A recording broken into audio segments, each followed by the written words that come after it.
اونچی آواز میں بات نہ کرنا اپنے شوہر سے اور بچوں کا خیال رکھنا، بن ماں کے بچے ہیں، میں خود بچی ہوں ابھی اماں۔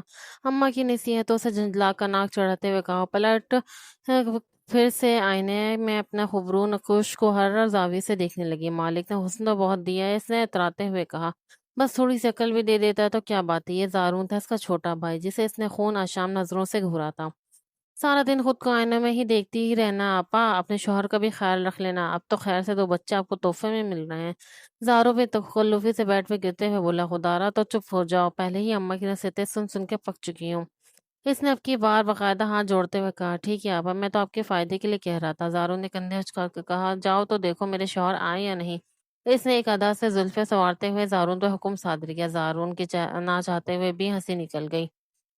کیا ہے؟ وہ گھورنے لگی۔ آپا مجھے لگتا ہے انہوں نے اپنا ارادہ بدل لیا، وہ کہہ کر جلدی سے باہر بھاگا، کیونکہ جانتا تھا اب گل کی چپل اس کی کمر کا پیچھا کرتے ہوئے باہر تک آئی تھی۔ وہ 2 دن پہلے اس کا نکاح سادگی سے گھر میں ہی کر دیا گیا تھا۔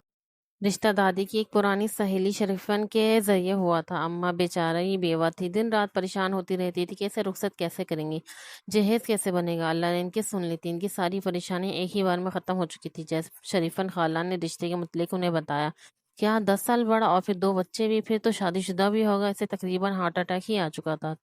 تیری مجھ سے کوئی دشمنی ہے خالہ؟ وہ لڑنے پائی ہے۔ ارے کمبخت سن تو لے، بچے تو اس کے مرحوم بھائی کے ہیں، دونوں حادثے میں جان سے ہاتھ دھو بیٹھے تھے۔ اب بھائی کے بچے یتیم خانے میں تھوڑی دے گا، تو ایسے بول کیوں اتنی سی عمر میں مجھے ہارٹ اٹیک دیتی ہے خالہ؟ اور عمر کیا ہے، لڑکا عمر میں بڑا ہی تو تھا، پھر جہیز کی بھی کوئی فکر نہیں، لڑکے نے ایک پائی لینے سے انکار کر دیا ہے۔ بتا بھلا اور کیا چاہیے؟ اماں ماموں سے صلاح مشورہ کے بعد مانتی ہی بنی۔ یوں ان کا نکاح ہو گیا اور اماں کی ساری پریشانی ختم ہو گئی۔ 2 دن بعد آج جھک سکتی تھی۔ وہ ٹشو کے آف وائٹ سوٹ میں ہلکا پھلکا میک اپ کیے بہت حسین لگ رہی تھی۔ اماں صدقے واری جا رہی تھی، آج ان کی آنگن سونا ہونے والا تھا۔ ان کی آنکھیں بات بات پر بھیگ جاتی۔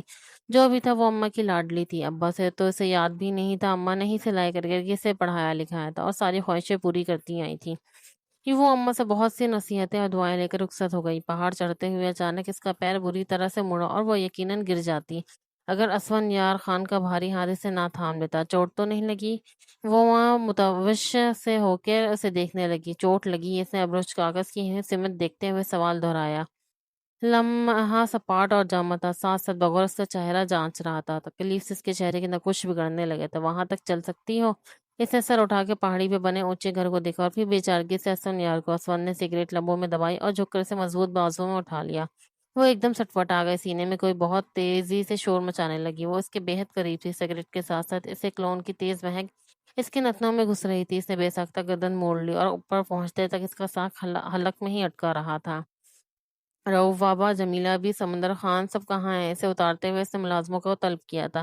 آپ اسے دیکھے، شاید اس کے پاؤں میں موچ آ گئی۔ سمندر، تم گاڑی گیراج میں کھڑی کر دو۔ رؤف بابا، آپ میرا یونیفارم نکال دے، مجھے محض جانا ہے۔ سب پر حکم چلاتا وہ منظر عام سے غائب ہو گیا تھا۔ زرغل نے ساری کارروائی خاموشی سے دیکھی تھی۔ اس نے جمیلہ بی کو فرسٹ ایڈ باکس لاتے دیکھا اور کہا، بس ہلکی سی موچ آئی ہے، چوٹ نہیں لگی۔ بی بی جی دیکھنے تو دے۔ وہ سست روی سے چلتے ہوئے صوفے پہ برجمان ہوئی تھی، تو جب میلا بائی نے اس کے پاؤں کو ہلا جلا کے دیکھا، وہ مطمئن سی کہنے لگی، ہلکی سی سوجن ہے بی بی۔ وہ کہنے لگی، آپ اپنے کمرے میں آرام کریں، جب تک خانسامہ کھانا بنا دے گا تو پھر آپ کو بلا لیں گے۔ باہر بہت سردی ہے۔ سردی واقعی بہت تھی۔ اس نے کندھے پر شال درست کی اور ملازمے کے ساتھ چلنے لگی، یہ آپ کا کمرہ ہے بی بی جی، آپ آرام کریں، شام میں آپ کو گھر وغیرہ دکھا دوں گی۔ اسے سر ثابت میں ہلا کر رضامندی ظاہر کی تو ملازمہ چلی گئی۔ کمرے میں مدھم سے روشنی تھی، اسے تو وحشت ہوتی تھی اندھیرے سے۔ اس نے ہاتھ مار کر ساری لائٹیں آن کر دی اور دوپٹہ اتار کر بیڈ کی سائڈ پر بیٹھ گئی۔ بلا شبہ اس چکچے کمرے سے اسی کی مہک آ رہی تھی۔ وہ سائڈ ٹیبل پہ بڑی اسفن کی یونیفارم میں ملبوس سرسوی دیکھنے لگی۔ اسے انجانی سے خوشی اور فخر محسوس ہوا تھا جب شریفن خالہ نے اسے اسفن کی آرمی میں کمانڈر ہونے کی خبر سنائی تھی۔ بیگم صاحبہ، دروازہ ناک ہوا، آ جائیں۔ اس نے دوپٹہ کندھوں پر پھیلایا تھا۔ بیگم صاحبہ، آپ کے لیے کھانا میں کیا بناؤں؟ وہ ایک دم لاجواب ہو چکی تھی۔ اماں سے وہ کتنی فرمائشیں کیا کرتی تھی، اب جبکہ اس کے اختیار میں تھا تو اس کا دل کچھ بھی کھانے کو نہ چاہا۔ اسے اچانک اماں کی یاد آنے لگی، جو آپ کا دل کرے بنا لیں، میں کھا لوں گی۔ ملازمہ کچھ دیر رکی اور پھر سر ہلا کے چلی گئی۔ گھر یاد آتے ہی اس کی آنکھیں بھر آئی، سارا جوش اور ولولہ جھاگ کی طرح بیٹھ گیا، ہر شے سے دل اچاٹ ہو گیا۔ اس نے بیٹھ کی پائنٹی پہ بیٹھے بیٹھے گوشن کھینچا اور سر رکھ کر لیٹ گئی۔ اس کے آنسو تکیا بھگونے لگے۔ ایک 30 سال کا مرد، اس کے 2 جڑواں بچے، اتنی بڑی کوٹھی اور یہ نوکر چاکر سب اس کی دسترس میں تھے۔ جو کل تک ایک لابالی اور شوق سی لڑکی تھی، آج بیگم صاحبہ بن چکی تھی۔ بیگم صاحبہ، جی، ملازمہ کی آواز نے اسے خیالوں کی دنیا سے حقیقت میں لا پٹکا۔ بیگم صاحبہ، آپ کے لیے کھانا لگاؤں؟ ملازمہ نے اپنا سوال دہرایا۔ وہ کچھ کہتے کہتے رک گئی۔ اماں نے کبھی یہ تو بتایا ہی نہیں کہ شوہر اگر 10 سال بڑا ہو تو اسے کیا کہہ کر پکارنا ہے؟ نام لے کر؟ نہیں، عمر میں اتنے بڑے ہیں، نام لیتی اچھی لگوں گی۔ خود ہی اپنی سوچ کی نفی کی۔ سائنس سرکار ان میں سے کوئی بھی نہیں۔ او نو بیگم جی! ملازمہ نے جانے کا سوچ کر بڑے پیار سے اسے پھر سے پکارا تھا۔ وہ انہوں نے کھانا کھایا ہے؟ اس نے انگلیاں مروڑتے ہوئے جھجک کر بولا۔ کون صاحب جی؟ وہ تو چلے گئے جی۔ کہاں گئے؟ وہ حیران ہوئی۔ وہ تو آپ کو پتہ ہوگا نا جی۔ ملازمہ کا معصومیت بھرا جواب سن کر وہ دانت دکھاتے ہوئے زیر لب بڑبڑائی۔ ہاں، میں بیگم صاحبہ ہوں، مجھے معلوم ہونا چاہیے وہ کہاں گئے ہیں۔ اس نے جیسے خود کو یاد دلایا تھا۔ کیا کہا جی؟ ملازمہ اس کی صورت دیکھنے لگی۔ کچھ نہیں، آپ نے کھانا کھایا؟ کیوں جی؟ کیونکہ تم اور میں ہی اس بڑے سے گھر میں تو ہیں، ساتھ ہی کھا لیتے ہیں۔ اس نے بات مکمل کر کے آنکھیں پٹپٹائیں، کیونکہ اس کچھ سمجھ نہیں آ رہا تھا۔ بی بی جی، ملازمہ خوش ہو کر کہتی ہوئی وہاں سے چلی گئی تو اس نے لمبی سانس لے کے حسب عادت دوپٹہ اتار کر ایک طرف رکھ دیا اور گھر کا جائزہ لینے لگی۔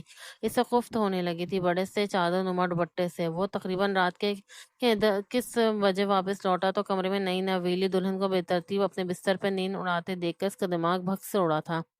گل! اس نے قریب جا کر اسے پکارا۔ اسے کون بتاتا کہ وہ نیند کی کتنی پکی تھی؟ گل! اس بار اس نے ذرا زور سے پکارا تو وہ ہڑبڑا کے اٹھ بیٹھی اور آنکھیں ٹمٹما کر اس قدر معصومیت سے دیکھا کہ اسفند کا دل پسیج گیا۔ منال اور یوسف سے ملی تم؟ وہ کچی نیند سے جگائی گئی تھی، اس لیے اندازہ نہ کر سکی۔ کون؟ بچوں سے نہیں ملی تم؟ اسفند یار خان کا پارا چڑھ گیا۔ وہ مجھے پتہ ہی نہیں تھا۔ اسے شاید یہ نہیں کہنا چاہیے تھا۔ چہرہ اٹھا کر اسے دیکھنے کی ہمت کی تو وہ لب بھینچے تب سے اسے گھور رہا تھا۔ دیکھو گل، یہاں اس گھر میں تمہاری ہر خواہش پوری کی جائے گی، کسی چیز کی روک ٹوک نہیں ہوگی، مگر تمہیں میرے بچوں کا بہت خیال رکھنا ہے۔ میرے بچوں پر زور دیتے ہوئے اس نے یہی جتانے کی کوشش کی تھی کہ وہ اب اس کے بھی بچے ہیں اور اس گھر میں بیوی کی حیثیت سے بیاہ کر لائی گئی ہے، یا بچوں کی آیا کی حیثیت سے۔ اس کے دل میں یہ بات خفسی گئی۔ سمجھ رہی ہو میری بات؟ باروب لہجے میں دریافت کیا۔ اس نے آہستگی سے سر ہلایا تھا۔ تم نے کھانا کھایا؟ نہیں۔ اس کی آواز بھر آ گئی تھی۔ جانے کیوں؟ کیوں؟ میں سو گئی تھی، اس نے سوسو کرتے ہوئے کہا تو اسفن نے بے تحاشا حیرانی سے اس کی سرخ آنکھیں دیکھی تھی۔ یا اللہ، صبر! بے ساختہ بیزار کن سانس کھینچتے ہوئے اس نے کہا تھا۔ کمانڈر اسفند یار خان اپنی حیات میں پہلی بار ہستی سے اپنا گناہ دریافت کر رہے تھے جس سے چند گھنٹے پہلے ہی ملے تھے۔ اسے نفی میں سر ہلایا تھا، البتہ نظر ہنوز جھکی ہوئی تھی۔ سیاہ چمکدار شفاف آنکھوں میں ناراضگی کا تاثر صاف ظاہر تھا۔ گندمی مائل سنہری رنگت، تیکھی ناک میں ایک باریک سی تار پہنی رکھی تھی، گھنگھرائلے بالوں کی چند لٹیں چوٹی سے نکل کے اس کے رخساروں پر جھول رہی تھیں۔ اس میں حسن و کشش کے سارے ہی انداز رچے ہوئے تھے، بس ایک نظر تھی جو لاپرواہی کے عالم میں اٹھی تھی۔